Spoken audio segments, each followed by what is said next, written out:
बिस्मिल्लाहिर्रहमानिर्रहीम। अस्सलाम वालेकुम वरहमतुल्लाहि वबरकातुहू। तो इससे पहले अपना जो 12th क्लास का लेसन नंबर 4 चल रहा था, हमने उसमें जो मालूमात हासिल किए, हमने देखा था कि भारत को दरपेश चैलेंजेस कौन से हैं। और उसमें स्पेशली हमने मालूमात जो लिए थे 1947 के बाद के चैलेंजेस की। तो देखा था हमने कि उसमें सबसे मेन जो प्रॉब्लम रहा था वो जो रियासतें थी, देसी रियासतें, उनका भारत में इंज़माम करना। ठीक है, ये एक सबसे बड़ा प्रॉब्लम था जिसमें हैदराबाद, जूनागढ़ और कश्मीर ये ख़ास करके ये मेन प्रॉब्लम रहे थे। लेकिन फिर बाद में से इनको भारत में शामिल कर लिया गया, ये मसला हल कर लिया गया। साथ ही साथ हमने देखा था कि जो फ्रांसीसी नौ आबादियात हैं, वो भी इन लोगों को भी बहुत उनको भी निकालने के लिए वक्त लगा। उन्हें भी 1960 के करीब ये लोग भी छोड़कर यहाँ से गए, वो भी एक मसला रहे थे। इस तरह के अलग अलग जो मसले थे 1947 के बाद, एक इंज़माम वगैरह का था, दूसरा ये गुर्बत बेरोज़गारी भी थी। और ये गुर्बत बेरोज़गारी हल करने के लिए प्लानिंग कमीशन बनाई गई थी और जो अब नीति आयोग में चेंज हो गई है। तो ये सब कुछ मालूमात हमारी लास्ट लेक्चर में हो चुकी थी। ठीक है, तो आज हम देखेंगे अपना जो 12th का चल रहा है लेसन नंबर 4, आज का भारत, अमन इस्तेहकाम और कौमी एकजहती को चैलेंज। उसका आज हम देखेंगे 7 जो हमारा पार्ट चल रहा है उसका बी। ठीक है, इससे पहले जो 1947 के पहले के मसाइल हुए थे, आज हमको जो लेनी है मालूमात 1960 के बाद के चैलेंज वो मसाइल अब यहाँ पर कौन से रहे। तो जैसे जैसे देखिए अपना मुल्क आज़ाद होकर जैसे वक्त गुजर रहा है, तो आज़ादी के बाद हमारा मुल्क जो एकदम छोटा सा था पहले, मीन्स कि नया नया वजूद में आया था आज़ाद मुल्क। ठीक है, मुल्क तो बड़ा था लेकिन आज़ाद मुल्क एकदम इब्तिदा थी 1947। उस वक्त उस किस्म के मसाइल थे। लेकिन अभी आते आते हम कहाँ पर आ गए हम 1960 के करीब। तो ये जो मसाइल थे वहाँ पर अब चेंज हो गए। उस टाइम के तो थे ही, लेकिन वो उस टाइम के जो थे वो तो सॉल्व भी कर लिए उसमें, कि कुछ रह भी गए। और अब यहाँ पर कुछ नए मसाइल जो वजूद में आए थे, देखिए कि उसमें सबसे पहला था इलाक़ाई सियासी पार्टियों को उरूज हासिल हुआ। यानी बहुत सारी सियासी पार्टियाँ वजूद में आई, किसानों की तहरीकें और नक्सलवादी तहरीकें। तो इनके बारे में हम शॉर्टली थोड़ी थोड़ी मालूमात हासिल कर लेंगे। तो ये जो उसके बाद जो है शुमाल मशरिक़ इलाक़ा, नागालैंड में अलाहिदगी पसंद तहरीक, मणिपुर, मिज़ोरम, मेघालय और त्रिपुरा में 1960 के बाद के जो है अलग अलग मसाइल थे उनके भी, और आसाम और झारखंड का मसला। ठीक है, तो सबसे पहला देखिए फर्स्ट वन हम जो देखेंगे 1960 के बाद के जो चैलेंज है कि इलाक़ाई सियासी पार्टियों को उरूज हासिल हुआ। यानी कि देखो हमारे पास कैसा है, नेशनल पार्टीज़ कुछ है और इलाक़ाई पार्टी कुछ है। नेशनल पार्टीज़ जो नेशनल लेवल पर इलेक्शन लड़ते हैं, जैसे कि देखिए इसमें पिक में बताया गया है, जैसे बीजेपी है, कांग्रेस है, राष्ट्रवादी कांग्रेस, बीएसपी, ये सब कुछ जो है ये कौन से हैं, ये नेशनल पार्टीज़ है, ये पूरे मुल्क में इलेक्शन लड़ती हैं। लेकिन जो इलाक़ाई पार्टियां होती हैं, रीजनल पार्टीज़, तो ये क्या रहता है, इन्हों अपने अपने इलाके में ही इलेक्शन में हिस्सा लेती हैं। ठीक है, तो उसमें देखिए उसमें भी उनके भी निशानात। तो ये जो है ना, ये पार्टियां जो थे 1960 के बाद बहुत सारे वजूद में आए। उस वक्त तक के कैसा था, कांग्रेस एक पार्टी ही मेन पार्टी हुआ करती थी, अपोजिट में थे बीजेपी वगैरह, लेकिन उनमें उतना पावर नहीं था और हर बारी कांग्रेस ही जीत कर आती थी, उनकी हुकूमत रहती थी। तो एक सियासी तौर पर कैसा था, एक इस्तेहकाम था, यानी मेजॉरिटी से एक हुकूमत बना रही है और वो 5 साल तक हुकूमत कर रही है। तो इससे कैसा था, हुकूमत एक मजबूती से कायम रहती थी 5 साल तक के। लेकिन बाद में से ये जो इलाक़ाई पार्टियां वजूद में आई, तो यहाँ से फिर कैसा हो गया, पॉलिटिक्स में चेंजेस आते चले गए और उसका कहीं ना कहीं प्रॉब्लम हमारे मुल्क की जो सियासत है उसमें जो है गैर इस्तेकाम आया। 5 साल तक की हुकूमतें करना अलग अलग पार्टीज़ को थोड़ा सा मुश्किल होने लगा, फिर वो उसमें गठजोड़ या वगैरह वगैरह बहुत सारे प्रॉब्लम्स आने शुरू हो गए। तो ये एक चैलेंज रहा है। उसके बाद अगर हम देखेंगे तो जो किसानों की जो है तहरीकें, वो भी बहुत सारी हुई हैं 1960 के बाद। ग्रीन रेवोल्यूशन लाया गया था, लेकिन उसका भी फ़ायदा जो हुआ था तो ज़्यादातर वो बड़े जो किसान होते हैं, अमीर जो लोग होते हैं, उन्हीं को हुआ था। जो मीडियम किसान, गरीब किसान हैं, वो लोग परेशानी में ही थे। तो 1960 के बाद बहुत सारे किसान आंदोलन भी हुए हैं। इनको भी मुतमईन करना एक भारत के सामने, भारत की हुकूमत के सामने एक मसला था। अब उसके बाद अगर हम देखेंगे तो ये नक्सलाइट जो तहरीकें हैं वो भी बहुत ज़्यादा पुरतशद्दुद हो गई थी। और ये नक्सलाइट तहरीकें जो है उसी ज़माने में नहीं, आज भी ये वजूद में। ठीक है, नक्सलाइट का इलाक़ा जो है आज अगर हम देखेंगे तो तेलंगाना स्टेट में है। देखिए ये इसमें बताया वाला है पिक में कि कौन से ज़्यादातर इफ़ेक्टेड इलाक़े। तो यहाँ पर देखो ब्लू लाइन जो बताई गई है वो तेलंगाना की है, फिर उसके बाद छत्तीसगढ़ यहाँ पर भी है, फिर उसके अलावा और भी दूसरे हैं जहाँ पर इनकी जो है नक्सलाइट्स जो है इनकी एक्टिविटीज़ होती हैं। अब ये नक्सलाइट होते क्या है, तो ये नक्सलाइट का कैसा है कि इन्होंने जो है इनका देखिए इनका मेन जो इनका यकीन ये रहता है कि एक ये इकोनॉमिक फ्रीडम रहना यानी माशी आज़ादी रहना और हर एक को तरक्की होना। ऐसा नहीं कि जो अमीर है वो बस अमीर होते जा रहे हैं और जो गरीब है वो गरीब ही रह रहे हैं।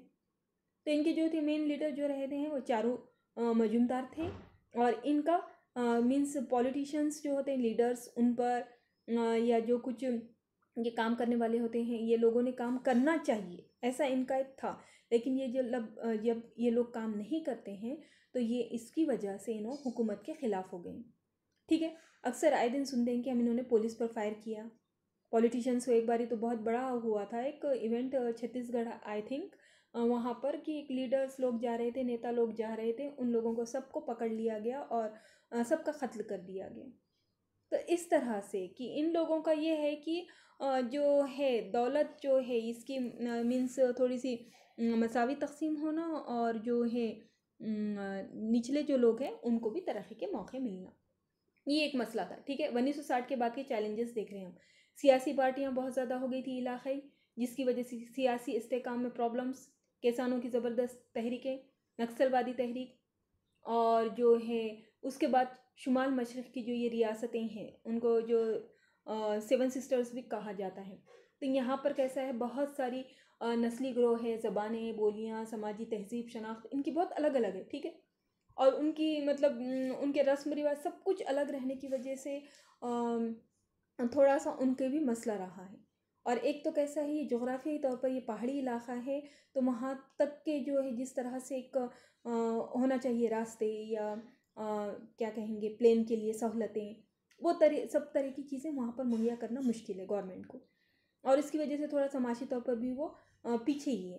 तो ये जो है शुमाल मशरक़ का मसला भी बहुत ज़्यादा रहा है 1960 के बाद भी। ठीक है, तो ये थे 1960 के बाद के मसाइल। समझ गए ना आप लोग? सिंपल है, बहुत आसान है। इलाक़ाई सियासी पार्टी, किसान, नक्सलवादी, शुमाल मशरक़ के इलाक़े।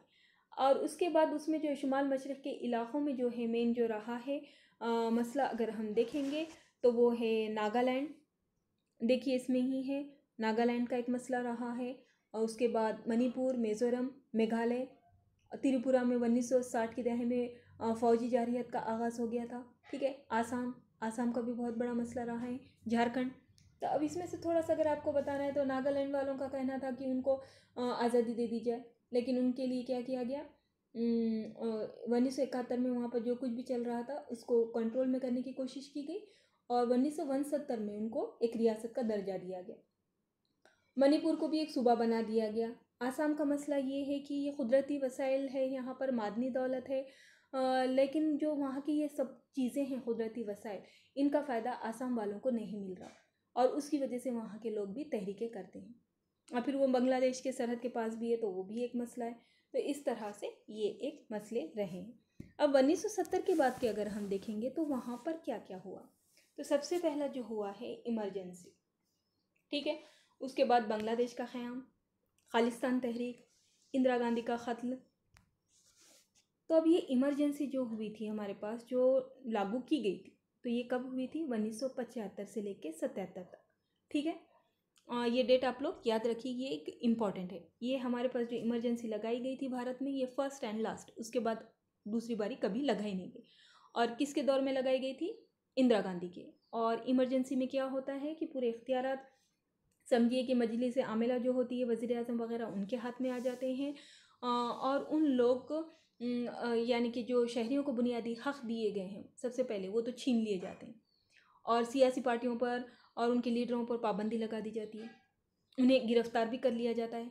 यानी कि कुछ उसके लिए ज़रूरी नहीं है कि सबूत ही होना, गवाह ही होना, बल्कि किसी को भी शक भी नहीं, बस जिसका दिल चाहे इमरजेंसी में उनको अरेस्ट किया जा सकता है क्योंकि वो लोग कानून के अमन अमान को ख़तरा है, ऐसा कहा जाता है। तो इस तरह की इमरजेंसी लगाई थी इंदिरा गांधी ने 1975 को और ये 1975 से 77 तक के रही थी। और इसमें जो रहता है प्रेस पर भी पाबंदी आ जाती है, इजहार ख्याल पर भी पाबंदी आ जाती है, सियासी पार्टियों पर, सियासी लीडरों पर बुनियादी हक भी छीन लिए जाते हैं। इसको बोलते हैं इमरजेंसी। ठीक है, समझ गए ना आप लोग। तो ये एक बड़ा मसला हुआ था 1970 के बाद। और उसके बाद जो है एक सेकंड चीज़ ये थी कि पाकिस्तान का मसला था। देखिए अब ये यहाँ पर देखो, वेस्ट पाकिस्तान और जो ईस्ट पाकिस्तान है, जब हमारा मुल्क तकसीम हुआ था तो किस तरह से पाकिस्तान जो बना था, देखिए बीच में भारत है और उनका पाकिस्तान यानी कि पूरा एक जगह रहना था ना, नहीं, इस तरह से अलग अलग। तो अब दोनों के जो तहजीबें थोड़ी सी चेंज हो गई थी, उनके ख्यालात नज़रियात भी चेंज हो गए थे। ठीक है, तो इधर वाले वेस्ट पाकिस्तान वाले ईस्ट पाकिस्तान वालों पर जुल्म करते थे, और नतीजा क्या हुआ था कि ये जो मशरक़ी पाकिस्तान है, वहाँ से लाखों मुहाजिरीन पनाह लेने के लिए भारत को आने लगे। तो अब ये भी एक बड़ा मसला बन गया। अब ये मुहाजिरीन आए तो इनका रहने का, करने का, जो कुछ भी होता है इंतज़ाम, बहुत बड़ा मसला रहता है। ठीक है, ये एक मसला हुआ। फिर उसके बाद ये जो था, ये जो भारत और पाकिस्तान मीन्स ये मशरक़ी पाकिस्तान, जनूबी पाकिस्तान का इतना तनाज़ा बढ़ा कि आखिर में इसमें भारत ने इंटरफेयर किए, एक जंग हुई, और जिसका नतीजा ये हुआ कि एक नया मुल्क वजूद में आया जिसे बांग्लादेश कहते हैं। ठीक है, तो इस तरह का ये एक मसला भी रहा था 1970 में के बाद। पहले तो इंदिरा गांधी ने इमरजेंसी नाफिज की, उसके बाद ये जो है पाकिस्तान का मसला, फिर उसके बाद बांग्लादेश वजूद में आ गया। और ये बात जो है ये क्या कहेंगे, बांग्लादेश वजूद में आने के बाद एक वो अलहदा से मुल्क बन गया। उसमें इंदिरा गांधी का किरदार इम्पॉर्टेंट रहा है। देखिए कब बना है, 1972। ये डेट भी इम्पॉर्टेंट है, याद रखिए कि इस दिन बन गया था बांग्लादेश। वहाँ पर जो बने थे शेख मुजीबुर रहमान, हाँ मुजीबुर। और उसके बाद जो है 73 में वहाँ पर इलेक्शन हुआ था, आम इलेक्शन, क्योंकि वहाँ जमहूरियत है। और उसके बाद 75 में 15 अगस्त शेख मुजीबुर रहमान वॉज वहाँ के जो क्या बने थे, मतलब वहाँ के उन्होंने रहे हैं, एक लीडर रहे। तो इस तरह से बांग्लादेश का मसला रहा।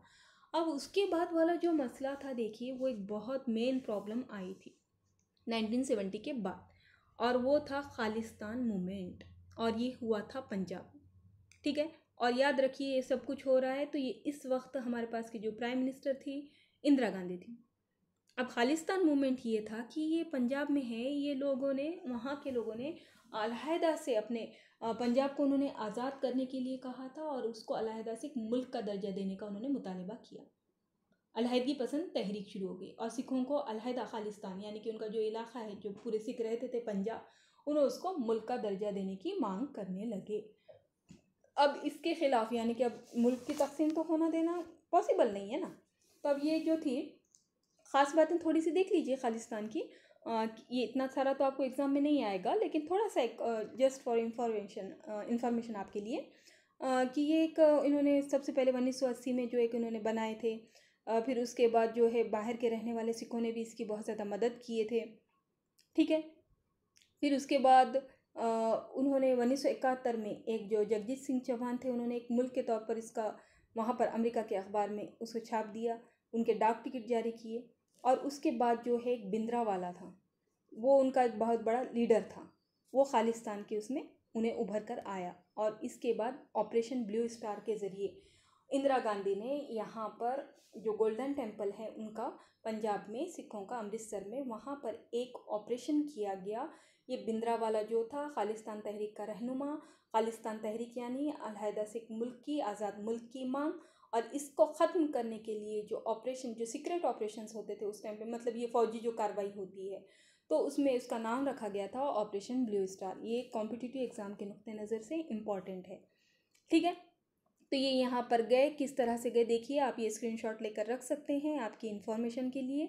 आपको हम ओरली बस इतना बता देंगे कि वहाँ ऑपरेशन ब्लू स्टार के ज़रिए अमृतसर टेम्पल में पुलिस कार्रवाई की गई, और जितने भी वहाँ पर इन लोगों ने ये अपना मतलब वहाँ पर वो बना लिया था, नेटवर्क था उनका पूरा की पूरा। वहाँ पर भिंडरावाला, उसके जितने भी ये खालिस्तान की मांग करने वाले लोग हैं, वो लोग वहाँ पर रहते थे, उनका वहाँ पर क़यामगाह थी, समझिए। ठीक है, वहाँ पर उनका मरकज़ था, सेंटर था, तो उसके ऊपर वहाँ हमला करके उन सबको ख़त्म कर दिया गया, और इस तरह से खालिस्तान तहरीक को ख़त्म किया गया। लेकिन इसकी वजह से क्या हुआ कि ये जो इंदिरा गांधी ने किए थे, तो उसकी वजह से वो वहाँ के जो सिख थे, सिख और मतलब बहुत सारे फसादात हुए थे। Blue star, operation blue star भी हुआ। उसके बाद भी कुछ हालात सही नहीं रहे, और जो इंदिरा गांधी के जो बॉडीगार्ड थे एक सिख ही थे। तो ये करने के बाद उनको बहुत सारे कहा भी गया था कि इंटेलिजेंस की तरफ से कि आप ये बॉडीगार्ड को हटा दीजिए, लेकिन इंदिरा गांधी ने कहा कि नहीं, मुझे मेरे मुल्क के जो शहरी है उसके ऊपर यकीन है, मेरे बॉडीगार्ड पर यकीन है। लेकिन उसी बॉडीगार्ड ने उनके ऊपर अटैक किया था और उनके ऊपर बहुत सारी गोलियां चला दी गई। और 31 अक्टूबर 1984 की सुबह 8:30 बजे इंदिरा गांधी को, मतलब पहला पॉलिटिकल मर्डर जो हुआ था इंदिरा गांधी का हुआ था। ठीक है, ऑपरेशन ब्लू स्टार जो हुआ था वो एक उसका नतीजा रहा था। तो ये इस तरह से हालात रहे कि ये 1980 में जो है ये किया गया ऑपरेशन ब्लू स्टार, और उसी का नतीजा ये हुआ कि 1984 में इंदिरा गांधी को उनके ही बॉडीगार्ड ने कत्ल कर दिया। ठीक है, यानी 84 है, लेकिन ये इसके हालात कहाँ पर बने थे, 80 से पहले ही बने थे। यानी कि ये सब कुछ जो खालिस्तान तहरीक जो हालात रहे थे, ये तमाम चीज़ों ने ही उसके मतलब पाया बुनियाद भर दी थी।